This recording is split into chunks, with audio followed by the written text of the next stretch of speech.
Thank you. তো আমরা যেহেতু অনেক সময় কম পাবো, তো যারা আমরা স্টেজে ডেকে নিব তাদের মুখ থেকে একটু শুভেচ্ছা বার্তা নিয়ে নেব, যেহেতু অনেক মানুষ, আমরা ওইভাবে সময় পাবো না। তো এই অনুষ্ঠান সম্পর্কে ওনার কেরিয়ার সময় সব মিলিয়ে 2 মিনিটে ছোট্ট করে বলবেন লক্ষ্মীপুরের জনপ্রিয় ক্রিয়েটরদের মধ্যে একজন নজরুল ইসলাম শামীম।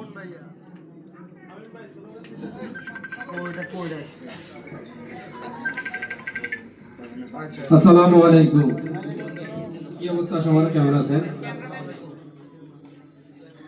আমি এই প্রথম স্টেজে উঠছি, ওরকম ভালো কিছু।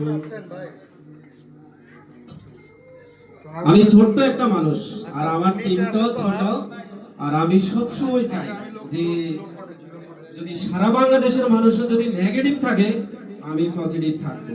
আর আমার ভিডিওগুলো যারা দেখেন অবশ্যই জানেন, সবসময় পজিটিভ চিন্তা করি, পজিটিভ ভিডিও বানানোর চিন্তা করি। আমার ছোট একটা টিম, ওরকম বড় কিছু না। আর লাস্ট এতটুকুই বলবো যে সবাই কন্টেন্ট ক্রিয়েশন করেন, কন্টেন্ট ক্রিয়েট করেন। আপনাদেরকে ছোট্ট একটা কথা বলবো, সেটা হচ্ছে ক্রিয়েট তো সবাই করতে পারে, কিন্তু কন্টেন্ট বানানো শিখা লাগবে আর কি। কন্টেন্ট সবাই পারে না, ক্রিয়েট কিন্তু সবাই করতে পারে। তো সবসময় পজিটিভ থাকার চিন্তা করবেন। আল্লাহ হাফেজ, আসসালামু আলাইকুম।